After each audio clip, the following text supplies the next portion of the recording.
നമസ്കാരം സുഹൃത്തുക്കളെ, ഈ വീഡിയോയിൽ നമ്മൾ ചർച്ച ചെയ്യാൻ പോകുന്നത് ഇൻഡോ പസഫിക് മേഖലയിലെ നാവിക ശക്തികളുടെ സന്തുലിതാവസ്ഥ പൂർണ്ണമായിട്ട് മാറ്റി എഴുതാൻ പോകുന്ന ഒരു സുപ്രധാന പ്രതിരോധ കരാറിനെ കുറിച്ചാണ്.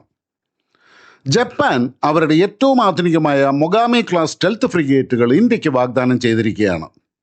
ഇതൊരു സാധാരണ ആയുധ വിൽപ്പനയല്ല, മറിച്ച് ഇന്ത്യൻ കപ്പൽശാലകളിൽ ഇവ നിർമ്മിക്കാനുള്ള കോ പ്രൊഡക്ഷൻ പദ്ധതിയും സാങ്കേതിക വിദ്യ കൈമാറ്റവും ഇതിൽ ഉൾപ്പെടുന്നുണ്ട്.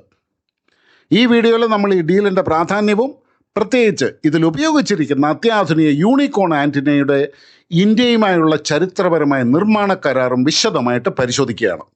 എല്ലാവർക്കും നമസ്കാരം. ഞാൻ രഘുനാഥ് ചൈതന്യ ഡിഫൻസ് ആൻഡ് ജിയോ പൊളിറ്റിക്സിലേക്ക് വീണ്ടും സ്വാഗതം. മൊഗാമി ക്ലാസ് എന്നത് ഭാവിയിലെ നാവിക യുദ്ധങ്ങളെ മുൻകൂട്ടി കണ്ട് ജപ്പാൻ ഇപ്പോഴേ നിർമ്മിച്ച next generation multi role frigate ആണ്. 2022 ഈ ക്ലാസ്സിലെ ആദ്യ കപ്പൽ ജപ്പാൻ കമ്മീഷൻ ചെയ്തത്. ഏകദേശം 4000 ടണ്ണിലധികം ഭാരമുള്ള ഈ കപ്പലുകൾ വലിപ്പത്തിൽ ഒതുക്കമുള്ളതാണെങ്കിലും ഒരു വലിയ ഡിസ്ട്രോയർ കപ്പലിൻ്റെ പ്രഹരശേഷി പ്രകടിപ്പിക്കാൻ കൽപ്പുള്ളവയാണ്. ഇതിൻ്റെ ഏറ്റവും വലിയ പ്രത്യേകത ഇതിൻ്റെ സ്റ്റെൽത്ത് ഡിസൈനാണ്. റഡാറുകൾക്ക് പെട്ടെന്ന് കണ്ടെത്താൻ കഴിയാത്ത രീതിയിൽ വളരെ കൂർത്ത കോണുകളും ഒളിപ്പിച്ചു വെച്ച സിസ്റ്റങ്ങളുമാണ് ഇതിലുള്ളത്. റഡാർ ക്രോസ് സെക്ഷൻ കുറയ്ക്കുന്നതിനായിട്ട് പരമ്പരാഗത കപ്പലുകളിൽ ഉള്ളതുപോലെയുള്ള പുകക്കൊഴൽ പോലും ഇല്ലാത്ത രീതിയിലാണ് ഇതിൻ്റെ രൂപകൽപ്പന. മറ്റൊരു ശ്രദ്ധേയമായ കാര്യം ഇതിലെ ഓട്ടോമേഷനാണ്. സാധാരണ ഫ്രിഗേറ്റുകളിൽ 100 കണക്കിന് നാവികർ വേണ്ടിയിടത്ത് ഈ കപ്പലുകളെ നിയന്ത്രിക്കാൻ പരമാവധി 90 പേര് മാത്രം മതി. യുദ്ധസമാനമായ സാഹചര്യത്തിൽ വെറും 60 പേർക്ക് 3 ഷിഫ്റ്റുകളിലായിട്ട് ഈ കപ്പൽ പൂർണ്ണമായിട്ട് നിയന്ത്രിക്കാൻ സാധിക്കും. ഇതിൻ്റെ ഉള്ളിലെ കൊമ്പാറ്റ് ഇൻഫർമേഷൻ സെൻറ്റർ 360 ഡിഗ്രി ഡിസ്പ്ലേയോട് കൂടി അത്യാധുനിക രീതിയിലാണ് നിർമ്മിച്ചിരിക്കുന്നത്. പിന്നെ ഇതിൻ്റെ എടുത്തു പറയേണ്ട മറ്റൊരു പ്രത്യേകത ഇതിൻ്റെ അതിമാരകമായ ആയുധശേഷിയാണ്. ശത്രുക്കളുടെ കപ്പലുകളെ വളരെ ദൂരത്തു നിന്ന് തകർക്കാൻ കഴിയുന്ന type 17 SSM advanced anti ship മിസൈലുകൾ, വിമാനങ്ങളെയും ഡ്രോണുകളെയും നേരിടാനായിട്ട് 16 മുതൽ 32 വരെ MK-41 വെർട്ടിക്കൽ ലോഞ്ചിങ് സിസ്റ്റം എന്നിവ ഇതിലുണ്ട്. കൂടാതെ ഇന്ന് നാവികസേനകൾ നേരിടുന്ന ഏറ്റവും വലിയ ഭീഷണിയായ ശത്രുക്കളുടെ അന്തർവാഹിനികളെ കണ്ടെത്താനും തകർക്കാനുമായിട്ട് ഹൾ മൗണ്ടഡ് സോണാറുകൾ, ടാക്റ്റിക്കൽ ടോഡ് അറേ സോണാറുകൾ, വേരിയബിൾ ഡെപ്ത് സോണാറുകൾ എന്നിവയെല്ലാം ഇതിൽ സജ്ജീകരിച്ചിട്ടുണ്ട്. അതുപോലെ ഒരു ഹെലികോപ്റ്ററിനെ വഹിക്കാനുള്ള ശേഷിയും ഭാവിയിലെ ആവശ്യങ്ങൾക്കനുസരിച്ച് ഉപകരണങ്ങൾ മാറ്റാൻ കഴിയുന്ന മോഡുലാർ മിഷൻ ബേസ് സിസ്റ്റവും ഈ കപ്പലിനെ അങ്ങേയറ്റം സവിശേഷമാക്കുന്നുണ്ട്. മൊഗാമി ക്ലാസ് കപ്പലുകളിൽ ഉപയോഗിച്ചിരിക്കുന്ന ഏറ്റവും വലിയ മാസ്റ്റർ പീസ് സാങ്കേതിക വിദ്യയാണ് ഇതിൻ്റെ unicorn antenna. Unified complex radio antenna എന്നാണ് ഇതിൻ്റെ പൂർണ്ണരൂപം. ഇതിനെ നോറ 50 എന്നും വിളിക്കാറുണ്ട്. ജപ്പാനിലെ പ്രശസ്തമായ NEC കോർപ്പറേഷൻ, യോക്കോഹാമ റബ്ബർ തുടങ്ങിയ കമ്പനികൾ ചേർന്നിട്ടാണ് ഇത് വികസിപ്പിച്ചത്. സാധാരണ യുദ്ധക്കപ്പലുകളിൽ ആശയവിനിമയത്തിനും റഡാറുകൾക്കുമായിട്ട് നിരവധി ആൻറ്റിനകൾ പല ഭാഗങ്ങളിലായിട്ടാണ് സ്ഥാപിക്കുക. ഇങ്ങനെ ചെയ്യുമ്പോൾ ശത്രുക്കളുടെ റഡാറുകളിൽ ഈ കപ്പലിനെ എളുപ്പത്തിൽ കണ്ടെത്താനായിട്ട് സാധിക്കും. എന്നാൽ യൂണിക്കോൺ സിസ്റ്റത്തിൽ ഈ ആൻറ്റിനകളെല്ലാം ഒരു ഫൈബർ റീഇൻഫോഴ്സ്ഡ് പ്ലാസ്റ്റിക് ഡോമിനുള്ളിൽ ഒരൊറ്റ മാസ്റ്റിലാണ് ഒതുക്കിയിരിക്കുന്നത്. Electronic support measures, wifi, link 16, IFF, UHF, VHF, കൂടാതെ താഴെയായി ഒരു ഹോളോ ആകൃതിയിലുള്ള ടക്കാൻ ആൻറ്റിന എന്നിവയെല്ലാം കൂടി ഒരൊറ്റ ഘടനയായിട്ടാണ് ഇതിൽ അടങ്ങിയിരിക്കുന്നത്. മിന്നലിൽ നിന്ന് രക്ഷപ്പെടാനുള്ള ലൈറ്റനിങ് പ്രൊട്ടക്ഷൻ സ്ട്രിപ്പും ഇതിൻ്റെ ഉള്ളിലുണ്ട്. ഇതെല്ലാം കപ്പലിൻ്റെ സ്റ്റെൽത്ത് ശേഷി അതിഭയങ്കരമായിട്ട് വർദ്ധിപ്പിക്കുന്നുണ്ട്.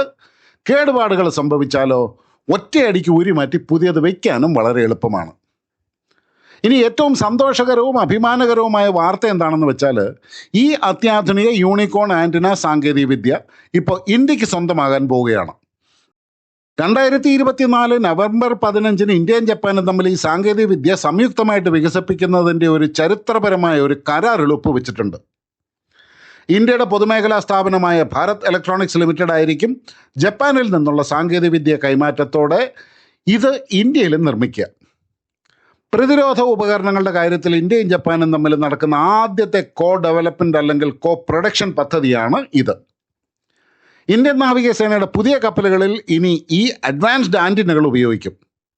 ഈ ഒരു വലിയ വിജയമാണ് ഇപ്പോൾ മൊഗാമി ക്ലാസ് ഫ്രിഗേറ്റുകൾ തന്നെ ഇന്ത്യയിൽ നിർമ്മിക്കാൻ ജപ്പാനെ പ്രേരിപ്പിക്കുന്നത്. ഇന്ത്യയെ സംബന്ധിച്ച് ഈ കരാർ ഒരു വലിയ ഗെയിം ചേഞ്ചർ ആകുന്നുണ്ട്. എന്തുകൊണ്ടാണെന്ന് വെച്ചാൽ, ഒന്നാമത്തെ കാര്യം, ജപ്പാൻ സാധാരണ അവരുടെ പ്രതിരോധ സാങ്കേതിക വിദ്യകൾ മറ്റ് രാജ്യങ്ങൾക്ക് നൽകുന്നതിൽ വലിയ നിയന്ത്രണങ്ങൾ വെച്ചിരുന്ന ഒരു രാജ്യമാണ്. എന്നാൽ ആ നയം മാറ്റി അവർ ഇന്ത്യക്ക് ഈ ഫ്രിഗേറ്റുകൾ ഓഫർ ചെയ്യണമെന്നുണ്ടെങ്കിൽ അതിൻ്റെ പിന്നിൽ വളരെ വ്യക്തമായ സ്ട്രാറ്റജിക് കാരണങ്ങളും ഉണ്ട്. ഇന്ത്യ പ്രൊജക്ട് 17A പോലെയുള്ള സ്റ്റെൽത്ത് ഫ്രിഗേറ്റുകൾ നിലവിൽ വിജയകരമായിട്ട് നിർമ്മിക്കുന്നുണ്ട്. മൊഗാമി ക്ലാസിൻ്റെ ഡിസൈൻ കൂടി ലഭിക്കുമ്പോൾ ഇന്ത്യൻ ഷിപ്പ് യാർഡുകൾക്ക് ഇത് വലിയൊരു സാങ്കേതിക കുതിപ്പായിരിക്കും നൽകുന്നത്. വെറുമൊരു കപ്പൽ വാങ്ങലല്ല, മറിച്ച് അത്യാധുനിക ഡിസൈൻ, ഉൽപ്പാദന സാങ്കേതിക വിദ്യകൾ എന്നിവയുടെ ഒരു എക്കോസിസ്റ്റം തന്നെ ഇന്ത്യയിൽ രൂപപ്പെടും. ഭാവിയിൽ ഇന്ത്യക്ക് സ്വന്തമായി ഇതിലും വലിയ യുദ്ധക്കപ്പലുകൾ ഡിസൈൻ ചെയ്യാനും വിദേശ രാജ്യങ്ങളിലേക്ക് എക്സ്പോർട്ട് ചെയ്യാനും ഈ സാങ്കേതിക വിദ്യ സഹായിക്കും. ഈ ഡീലിൻ്റെ ജിയോ പൊളിറ്റിക്കൽ ഇമ്പാക്റ്റും കൂടെ നമുക്കൊന്ന് പരിശോധിക്കാം. പ്രത്യേകിച്ചും ചൈന ഫാക്ടറിൻ്റെ പശ്ചാത്തലത്തിൽ. ഇന്തോ പസഫിക് സമുദ്രത്തിൽ ചൈന അവരുടെ നാവിക സാന്നിധ്യം അതിവേഗം വർദ്ധിപ്പിക്കുകയാണ്.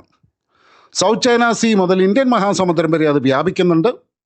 ഇതിനെ തടയുക എന്നുള്ളത് ഇന്ത്യയുടെയും ജപ്പാൻ്റെയും ഒരു പൊതുവായ ലക്ഷ്യമാണ്.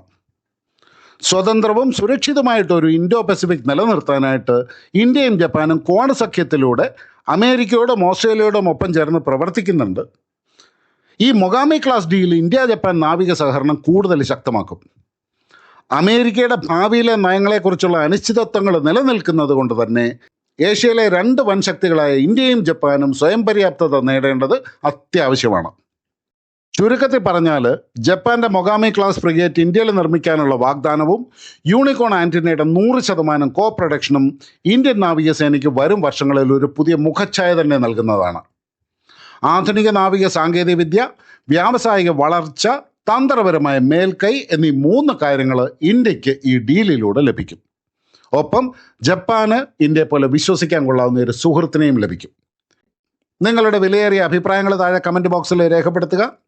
ഈ വിവരങ്ങൾ നിങ്ങൾക്ക് ഉപകാരപ്രദമായി എന്ന് കരുതുന്നു. വീഡിയോ ഇഷ്ടപ്പെട്ടാൽ ലൈക്ക് ചെയ്യാനും കൂട്ടുകാരിലേക്ക് ഷെയർ ചെയ്യാനും മറക്കരുത്.